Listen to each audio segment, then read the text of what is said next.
হাসিনা সরকার সরতেই বাংলাদেশের পরিস্থিতি সম্পূর্ণ বদলে গেছে রাজনৈতিক প্রেক্ষাপট, প্রভাব পড়েছে কূটনৈতিক নীতিতেও। তার উপর ভারতের সঙ্গে বন্ধুত্ব নষ্ট করেছে, আর তাতে করে বড়সড় বেপাকে পড়েছে বাংলাদেশ সরকার। কেননা বাংলাদেশ সব থেকে বেশি যাদের ওপর নির্ভর করে সেটা হলো ভারত। মানে ভারতের দরজা যদি বাংলাদেশিদের জন্য বন্ধ হয়ে যায়, তাহলে বাংলাদেশ অনাহারে চিকিৎসার অভাবে শেষ হয়ে যাবে। কেননা চিকিৎসা করাতেও বাংলাদেশিদের বারবার ভারতে দৌড়ে আসতে হয়।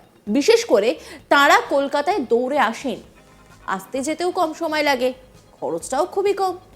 এক ট্রেনে বাসেই কলকাতায় চলে আসা যায়। তবে বাংলাদেশ দিনের পর দিন সীমান্ত নিয়ে যেভাবে ভারতের সঙ্গে ঝামেলা করছে, তাতে করে নিজেদের বিপদ তারা নিজেরাই ডেকে আনছে।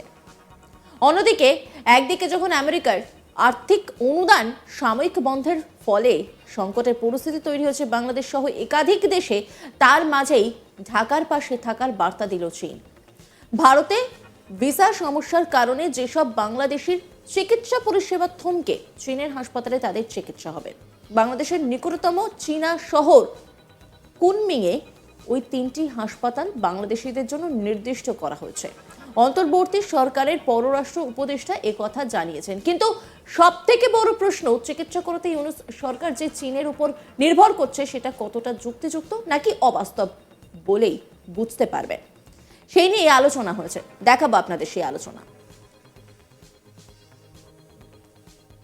ঢাকা থেকে কলকাতা যাতায়াত করতে কতটা সময় লাগে, কিংবা ঢাকা থেকে এই যে নতুন জায়গা যেখানে এই মুহূর্তে মোহাম্মদ ইউনূসের পাখির চোখ কুনমিং, এইখানে যেতে কত সময় লাগবে সেটা আপনাদেরকে একটু বলি। তাহলে আপনাদের এটা বুঝতে সুবিধা হবে যে মোহাম্মদ ইউনূসের অন্তর্বর্তী সরকার চিকিৎসা করানোর জন্য যে চীনের ওপরে ভরসা করছে, তাদের সেই সিদ্ধান্ত সেটা যুক্তিযুক্ত না একেবারেই পুরো অবাস্তব, সেটা আপনারা নিজেরাই এই পরিসংখ্যানগুলো দেখলে বুঝতে পারবেন।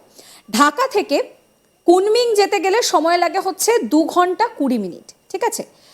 সেক্ষেত্রে ঢাকা থেকে কলকাতা যেতে সময় লাগে প্রায় 45 মিনিট। এবার এক পিঠের যদি ভাড়া বলি, তাহলে কুনমিংয়ের ক্ষেত্রে খরচ হবে হচ্ছে প্রায় 21,000 টাকা, কলকাতার ক্ষেত্রে 6,000।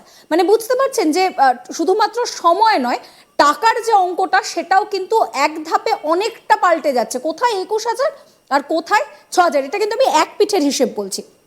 আচ্ছা, আরও একটা গুরুত্বপূর্ণ বিষয় রয়েছে যে এই যে জায়গাটা কুনমিংয়ে যাচ্ছে, বেজিং বা ইউহান এই সমস্ত জায়গায় যাচ্ছে না।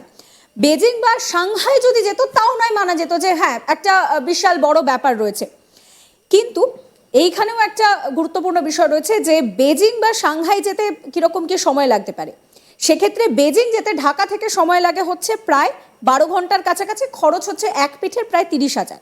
আর সাংহাই যেতে সময় লাগে হচ্ছে 7 ঘন্টা, খরচ এই ধরে নিন এক পিঠের ক্ষেত্রে 15,000। আর উহান যেতে হচ্ছে 18 ঘন্টা, খরচ প্রায় 32,000। অর্থাৎ আমি যে জায়গাগুলোর কথা বললাম সেখানে একমাত্র শহর কলকাতা, যেখানে কিন্তু আসতে সময় লাগছে কম, অর্থাৎ প্রায় 45 মিনিট, খরচটাও হচ্ছে অনেকটাই কম, 6,000।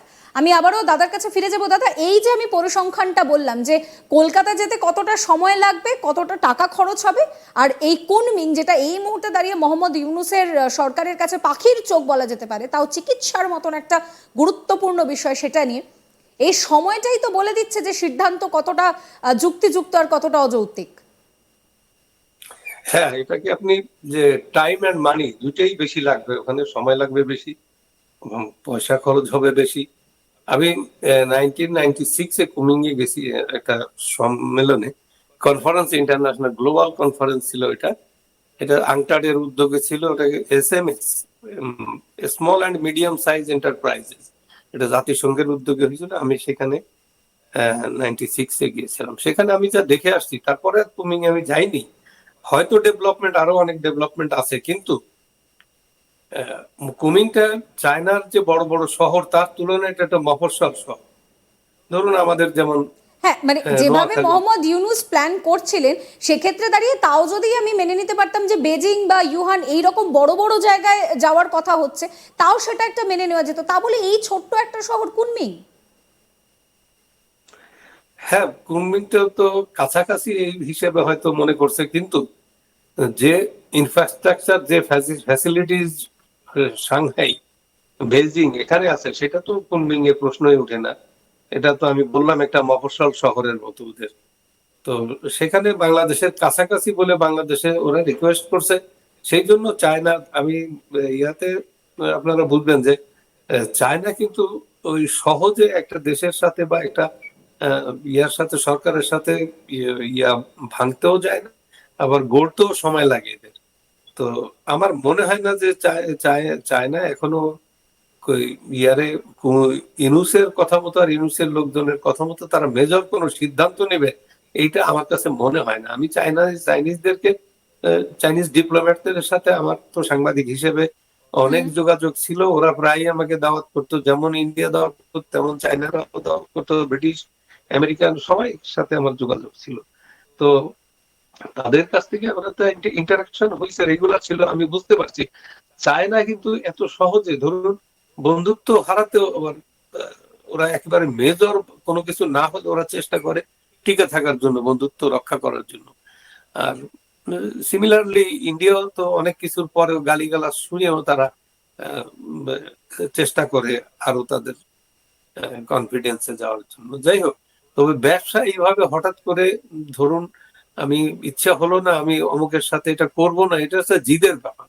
এটা জিদ করে কিন্তু কোনো ব্যবসা ট্যাবসা হয় না। আমি তো প্রথমে বললাম, ব্যবসা হলে এটা ফিজিবিলিটি স্টাডি করতে হবে, আমাদের লোকজনের যে কমিউনিকেশন কেমন হবে, ওখানে যে তারা কতটা কমফোর্ট ফিল করবে, কতটা কনফিডেন্স থাকবে তাদের, ওদের ট্রিটমেন্টের উপরে, ওদের ডাক্তারদের উপরে, এগুলো অনেক কিছু বিষয় আছে। এবং এটা এবং আরো একটা বিষয় আছে দাদা, সেটা হচ্ছে যে কলকাতার সঙ্গে কলকাতার মানুষ বা কলকাতার যা অ্যাম্বিয়েন্স, তার সঙ্গে ঢাকার অর্থাৎ বাংলাদেশের মানুষের খাদ্যাভ্যাস থেকে শুরু করে, সংস্কৃতি থেকে শুরু করে, ভাষাগত দিক থেকে শুরু করে অনেকটা মিল রয়েছে। সেখানে খুব সহজে গিয়ে আপনি খাপ খাইয়ে নিতে পারবেন। কিন্তু চীনা সংস্কৃতি, চীনের ভাষা, সেখানকার যে অ্যাটমসফিয়ার, সেটার সাথে খাপ খাইয়ে নেওয়াটা কি এতটাও সহজ হবে? এবং আমরা যে পরিস্থিতিতে কথা বলছি সেটা হচ্ছে চিকিৎসা করানো, অর্থাৎ মেডিকেল এমার্জেন্সি আর 5টা এমার্জেন্সির মতন ভীষণ গুরুত্বপূর্ণ। সেক্ষেত্রে দাঁড়িয়ে এই পদক্ষেপটা কি সত্যিই সমীচীন? এটা একদম, এটা একটা সহযোগিতার ক্ষেত্র তৈরি করা যায়, কিন্তু সেটা তো আগে তার ফিজিবিলিটি স্টাডি করতে হবে, বুঝতে হবে এইভাবে এটা হয় কিনা।